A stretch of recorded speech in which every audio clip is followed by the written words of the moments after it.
After my release, I started a series of monthly therapy sessions with Dr. Austin. The first was at night, so I could see Doctor from Military Base Hospital. He was brought in to consult with Dr. Austin and perform a battery of psychology tests. My sessions with Austin were more therapy than analysis. We talked about what I planned on doing and how I felt about it. I never talked much about how I felt about anything. I hadn't talked much about what I was planning on doing, for that matter. It was a struggle at first, but it gave me something to think about as I drove home across the farm country of Ohio and Indiana. I managed not to talk about my psychic abilities, but I could not help but show them that fall of 1963. Doc had asked me if there was any social activities that bothered me. I told him I thought it was too much of an invasion of privacy when they photographed couples having sex. At first he questioned that such a project was really taking place. Then I added more and more details. He had to admit that there was such a project. Outside of the profession, hardly anybody knew about Masters and Johnson at that time. I realized it was my ESP at work again, but I didn't tell him that. It was an uncomfortable session. I kept busy with a lot of reading and photography assignments I gave myself. Almost a year later, a session with Dr. Austin turned to girls I have known since I left high school. I told him about Anne and the way my relationship with her, such as it was ruined when I told her what I sensed that night. Just like when I told you about the research project, I reminded him.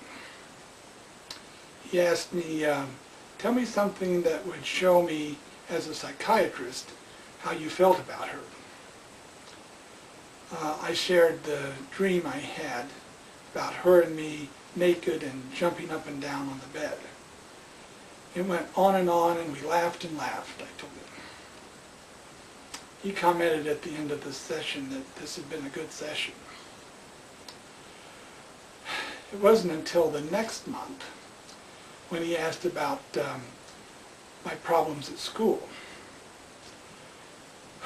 I told him about the talk with the deans in the snack bar and with the doctor who said my stomach pains were nerves, and how the rainbow had come with perfect timing. Now he was mad. Why didn't you tell me that? That's important. I needed to know that.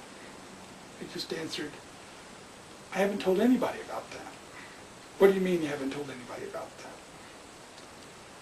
Came back. I slowly explained my isolation and the hurt that I expected whenever I told anyone about these things.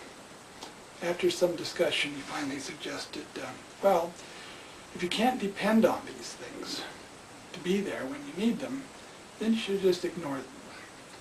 You can't sell these things, right? I had to admit that that made sense. As the 1964 election season approached, I was asked to do some work for the local newspaper. Then I was offered a job. I enjoyed keeping busy and the chance to photograph famous people like Goldwater and Louis Armstrong and Ronald Reagan. I got press credentials to photograph President Johnson. Then I almost came to blows with the national press photographers who were shoving the locals away. But I managed to hold my own and get some pictures. The summer of 1965, I drove to New York for my first real vacation. I went to the World's Fair, attended a photographic convention, and caught some plays, including Funny Girl with Barbra Streisand. When I returned, I found my job had been restructured. I was out of work.